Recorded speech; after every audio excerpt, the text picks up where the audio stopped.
በመጀመሪያ ደረጃ መጥፎ ነገር እንድንናገር እንድንጽፍ እያስገደደን ያለው መንፈስ የተወገዘ ይሁን።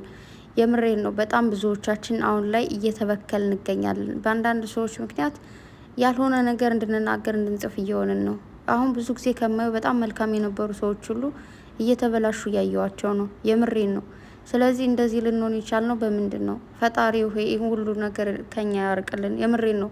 ፍቅር ነው የሚሻለን ከሁላችንም ማለት ነው። ጸብ፣ እርስ በርስ መሰዳደብ፣ እርስ በርስ መጥፎ ቃላትን መወራወር ኢትስ ኖት ጉድ፣ ደስ አይልም። ምክንያቱም ቤተሰብ አንዳንዴ ሶሻል ሚዲያ ላይ እኮ እኔ ሶሻል ሚዲያ ብቻ ነኝ እንደዚህ መጥፎ ቃል የምጠቀመው እንጂ በአካል ብታቁኝ ምርጥ ሰው ነኝ። የኔ እናት እንዴት አድርጌ ነው ሶሻል ሚዲያ ላይ እንደዚህ አይነት ሰው እንደሆንሽ እያወቅኩኝ ሞኝ ነኝ እብድ ነኝ እኔ አንቺን በአካል ማገኝሽ? በጭራሽ ነው አላደርገው እንዴ። እንደዚህ የሚባል ነገር የለም። የሰው ልጅ የሌለበትን ነገር ሊያመጣው አይችልም። ለእንትን ብዬ ነው እንደዚህ ያልኩት ለእንትን የሚባል ነገር የለም። አንዳንዴ የተደበቁ ጸባዮቻችን የሚወጡት ባልሆነ ነገር ነው። ምክንያቱም ይህ አሁን ሶሻል ሚዲያ እየተናገራችሁ ያላችሁ ነገር የተደበቀ ጸባያችሁ ነው። ገባችሁ? ስለዚህ በአካል እኔ ጥሩ ሰው ነኝ በሶሻል ሚዲያ ብቻ ነው ምናምን የሚባል ነገር የለም።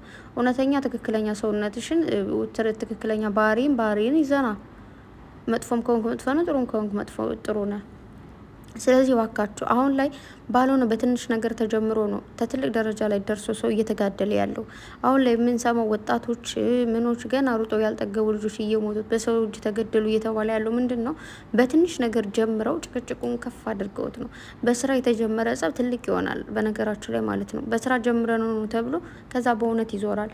ብዙ ልጆች ቃለ መጠይቅ ሲጠይቁ ሰምታችሁ ከሆነ ከንትና ጋር ትሰሪ ነበረ፣ ከንትና ጋር ትሰራ ነበር፣ ለምን ተዋችሁ ሲባሉ አይ በብዙ ነገር አልተስማማንም፣ ተጣልተናል፣ ተለያይተናል። አያችሁ ይህ ነገር ምንድን ነው? በጨዋታ በቀልድ በስራ ተብሎ መጥፎ ደባባሪ ቃላቶችን ይወራወራሉ፣ እንደዚህ ይማታሉ። ማለት እርስ በርስ እንኳን እንደዚህ ሲሰሩ ተገፍትሮ ሊወድቅ ይችላል። ከዛ በሆነ ነገር ብቻ በገንዘብ ይሰሩና እኩል ይህ ያለመካፈል የሚባለው ገንዘብ ምንድን ነው የሚባለው? ገንዘብ መጥፎ ነው ይባላል አይደል? አዎ ብቻ ምላችሁ ነው ባጭሩ። ብዙ ነገር እያየው እየሰማው ስለሆነ ከዛ ነገራችሁ ተቆጠቡ። እዚህ ጋር አብርሽና ሩታ በሚሰሩት ስራ እርስ በርሳችሁ የምትጣሉ የምትጨቃጨቁ ሰዎች አላችሁ። እናንተ ሰዎች ሶሻል ሚዲያ ላይ የምትተዋወቁ ሰዎች ናችሁና እግር ዞር ዋራናት ይባላል። የሆነ ጊዜ በአካል ትገናኛላችሁ። ያኔ በአካል ስትገናኙ መሳሳሙ፣ ሰላም መባባሉ፣ እህቴ እንዴት ነሽ፣ ስደቱ እንዴት መባባሉ ይሻላል ወይስ ደግሞ ውይይት ልጅ እዛ ጋ እኮ ስትሳደብ ያየዋት ላይ ተብሎ መተላለፉ ይሻላል? እዚህ ጋር በደንብ እንድትነቁ ፈልጋለሁ። ይሄ እኛ የምናየው ነገር ምናምን ነገር ሁሉም ነገር ኃላፊ ነው። ነገ እነሱ እዛ ጋር ይታረቃሉ፣ በአንድ ይመጣሉ። እኛስ ቂም ተያይዘን ሶሻል ሚዲያ ማቃቸው ሰዎች ቲክታክ ላይ ማቃቸው ዩቱብ ላይ ማቃቸው ሰዎች ዩቱብ አቁመው ቲክታክ ብዙዎቹ አይጠቀሙም። አሁን ላይ ግን እነዛን ሰዎች አግኝተን አሁን ይቅርታ ማለት እንችላለን? አንችልም። ስለዚህ አፋችሁ ምናችሁን ቆጠብ አድርጉ። ምክንያቱም ኃጢአት የሚባል ነገር አለ። የምሬን ነው። እስከ ኃጢአታችን እንዳንሞት ፍሩ። ሞትን አትፍሩ። ሶኬ ነው። ሞት ነው በቃ መቼም ቢሆን መሞታችን አይቀርም። ግን እስከ ኃጢአታችን መሞት ግን ምድር ላይ እንደተቃጠልን ሰማይ ላይ ደግሞ እንደተቃጠልን።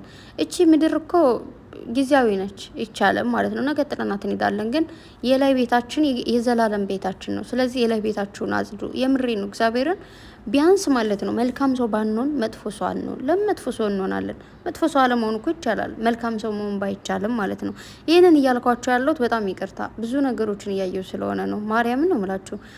እዚህ ጋር እኔ እንትና ጥሩ ሰራ እንትና መጥፎ ሰራ ምናምን ልል አይደለም የመጣሁት። ግን የታየኝ ወይ ደግሞ የተሰማኝ ነገር ልናገር እችላለሁ። ግን ደግሞ የሆነ መጥፎ ቃል መናገር አልፈልግም። ምክንያቱም እንዳልኳቸው ነው። እኔ መቼ ነገሮችን እንትን እንደሚሉ ምናምን አላውቅም። እዚህ ጋር ላስፈራራችሁ ምናምን አይደለም፣ የሆነውን ነገር ነው። እስኪ በዙሪያችሁ እናንተ ትናንት የምታውቋቸው ዛሬ የት ናቸው? እኔ አሁን እዚህ ጋር እናንተ አሁን እዚህ ጋር የፈለጋችሁት ነገር ልትሉ ትችላላችሁ፣ ግን ነገ ላታገኙ ትችላላችሁ። እናንተንም ላላገኛችሁ ትችላለሁ። ስለዚህ ቤተሰብ ለምን የሆነ መልካም ነገር ለምን አንተዋወቅም እርስ በርሳችን? ለምን የሆነ ቦታ ስንገናኝ ወይኔ አንቺም ሆነሽ እንዴ አንቺን ትናንሽ እንዴ ምናምን ተባብልን ለምን ሰላም አንባባል? ለምን ቤተሰብ አንሆንም? ለምን እንደዚህ መሰዳደቡ? ለምን የሆነ አይደል ነው ምን ማለት እንዳለብኝ አላውቅም። በተረፈ ወደ አብርሽ ወደ ሩታ ወንድም ወደ ነፂ ስመጣ ሩቲ ምንም ቢፈጠር ምንም ከቤትሽ መውጣት የለብሽም። አይ ነው የሆነ ነገር እየተሰማሽ ያለው ስሜት ይገባኛል ምናምን፣ ነገር ግን እንደዚህ የሆነ ነገሮች ሲፈጠሩ ከቤት ወጣለሁ ማለት የለብሽም። ሲቀጥል ደግሞ አብርሽ ደግሞ ነገሮቹ ማስተካከል ካለበት አንተ ነው ቶሎ ማስተካከል ያለብን ማለት ነው። ኤፊ ደግሞ ያው ብዙዎቻችሁ ያልተረዳችሁት ነገር ልጅ ስትል በቃ ትሄድና ተረጋግታ ትምጣ ምናምን ያለው ምናልባት ቤት ውስጡና ይሆን አንዳንዴ እኮ ዞር ስንልን ጥሩ ነው። የሆነ ጊዜ ታስታውሱ ከሆነ እንደዚህ አይነት ድራማዎች ተጀምረው ሩታ ከቤተሰብ ቆይታ ምናምን ነው ተመልሳ ይቅርታ የተደራረጉትና ቤተሰብ ጋር ከሆነ ኦኬ ችግር የለውም ማለት ሌላ ቦታ ሲሆን ነው የሚያበሳጨው ምናምን እንጂ ቤተሰብ ጋር ሄዳ በፍቅር ማለት ተጣልታ ሳይሆን ከአብርሽ ጋር ዝም ብላ ቤተሰብ ጋር ሄዳ የሆነ ብቻችሁን አንዳንዴ ለራሳችሁ ጊዜ መስጠት ያስፈልጋችኋል አይደል? እዛ ቤት ጋር ሆና ግን ያው አብርሽን ባየችው ቁጥር ትጨቃጨቃለች ምናምን ይጨቃጨቃሉ እንጂ ሌላ ለውጥ አይኖረውም። ግን ደግሞ ቤተሰብ ጋር ሄዳ የሆነ ራሷን አዳምጣ ምናምን ብትመለስ ምንም ችግር የለውም። ለዛ ነው ኤፊ ትሄድ በቃ ችግር የለውም ምናምን እያለ ያለው። እንደ ኤፊ ትዳራቸውን የሚወድ ፍቅራቸውን የሚወድ የለም። ሩቲን በጣም ነው የሚወዳት፣ ወንድሙንም ታውቃላችሁ እና ሁሌም ከጎኗ ነኝም እያለ ነበረ። ስለዚህ ለመጥፎ ነገር አስቦ አይደለም። አንዳንድ ነገሮች አይሆኑም ባልን ቁጥር እንደውም ከቤት ትቆይ ባልን ቁጥር የባስ ጽላቸው እየጨመረ ሊሄድ ይችላል። ግን ኤፊ እንዳለው ሂዳ ብትመለስ ደግሞ ኖርማል ሊሆን ይችላል። ግን ደግሞ ምንም ነገር በተፈጠረ ቁጥር ቤትሽን ጥለሽ ምትወጪ ከሆነ ይህ ደግሞ አደጋ ነው፣ ደስ አይልም፣ ጥሩ አይደለም። በቃ ከዚህ በኋላ ትልቅ ሰው ናችሁ እናንተ፣ ህጻን አይደላችሁም። ቤትሽ ደርበብ ብለሽ ቁጭ ብለሽ ነገሮቹን ማስተካከል ይቻላል ማለት ነው፣ ምንም ቢሰማሽ ቢሆንም ማለት ነው። አብርሽ ደግሞ ከመንጫጫት በፊት ያው ያሉትን ነገሮች ማስተካከል አለብህ።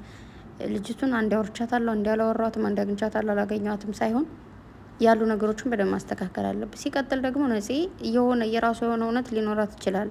እዚህ ጋር ሁላችንም አብርሽን ስለምናውቀው ሩታን ስለምናውቃት ማንንም ስለምናውቅ ሳይሆን የራሱ እውነት አላት። ግን ደግሞ እውነቱ ምንድን ነው? የሆነ አብርሽ በጊዜው ፍቅር ይሰጥሽ ነበር፣ ፍቅር እንደሚሰጥሽ ነው እያየን ያለ ነው። ግን አንቺ ደግሞ የሆነ የራስሽ አላማ ነበረሽ፣ ወደ አላማሽ አመዘንሽ። እሱ ደግሞ እንግዲህ ያንቺን አላማ እስክትጨርስ ምናምን ደግሞ መጠበቅ አይጠበቅበትም ማለት እንዴት ነው? ጠፍተሽ ሊሆን ይችላል፣ በዛው ስልክ ሰደው ልትቀሪ ትችላለሽ፣ ወይ ደግሞ ተጣልታችሁ ተጨቃጭቃችሁ ሊሆን ይችላል ምናምን በዛ ምክንያት ሊሆን ይችላል።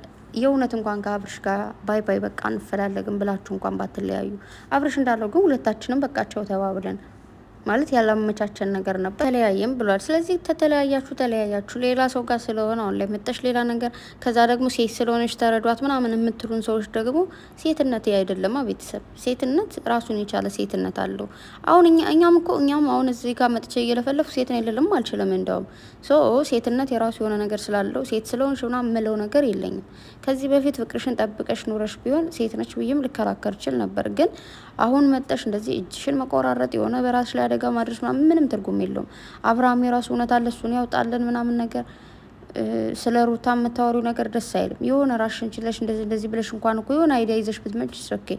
በተረፈ በጣም ልጅቱን እንትን እያደረጓት ያሉ ይሄ ኪያ የሚባል ቻናል ያለው ልጅ እነዚህ የምታያቸው እነሱን የአብርሽን መውደቅ የሚፈልጉ ልጆች፣ እንደዚህ አይነት ነገሮች እንዲፈጠሩ የሚፈልጉ ልጆች ናቸው። እሱን ደግሞ አድርገውታል። ምክንያቱም አሁን እነዚህ በራሷ ቻናል ብቻ አይደለም እየመጣች ያለችው፣ በእነሱ ነው። እነሱ ገፋፍተዋት ይህንን አድርጊ በቃ ድራማውን የጀመሩት እነሱ ናቸው።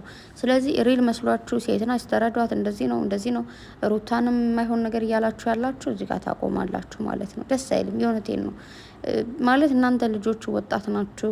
ሌላ ነገር ሰርታችሁ አይዲያ ይዛችሁ መምጣት ትችላላችሁ። የማይሆን አይዲያ ይዛችሁ አትምጡ። በአጠቃላይ ደስ አይልም። ስለዚህ ከዚህ ነገራችሁ ተቆጠቡ። አብርሃምን ሩታን ተፋቷቸው እና ደግሞ ስራ ነው ቤተሰብ። ይህ ነገር በቃ አሁን አብርሽ ደግሞ እሷን ማግኘት አለብኝ ምናምን ብሏል። እንግዲህ ያገኛታል ምናምን ብዙ ነገሮች ይፈጠራሉ። ከዚህ በላይ በቃ በረዥሙ ያው ታውቃላችሁ አብርሽና ሩታ የሆነ ድራማ ሲጀምሩ በአጭሩ ቶሎ የሚያቋርጡት ነገር የለም። ባለፈውም እኮ ዱባይ ሆነው ተናግረዋል። ያው እንግዲህ ወደ ስራ እንመለሳለን ምናምን ብለዋል። ስለዚህ ወደ ስራ ተመልሰዋል። ያወጡትን ወጪ ደግሞ ገቢ ሊያደርጉ ነው ማለት ነው። አሁን በተረፈ እንግዲህ አብሯቸዋቸው ሆኑ። መጥፎ ቃል ግን አትወራወሩ። ነገ እነሱ ቤስት ስለሚሆኑት እናንተ ያልሆነ ቃል ደስ አይልም። ቤተሰቦቻችሁን እሰቡ። መጥፎ ቃል ሲሰሙ ምን ሊሰማቸው እንደሚችል አስቡ። በተረፈ በጣም ነው የምወዳችሁ፣ በጣም ነው የማከብራችሁ። ለሁሉም እንግዲህ ሰላም ይስጣቸው። ይስሩ ምንም ማለት አይደለም። እንግዲህ ምንም ማድረግ አንችልም። ሁላችሁም ያው ብዙዎቻችሁ ከጎናቸው ናቸው እውነት ለመናገር። በተረፈ በርቱልኝ። በጣም ነው የምወዳችሁ። በሌላ ቪዲዮ እስክንገናኝ ሰላማችሁ ይብዛልኝ ባይ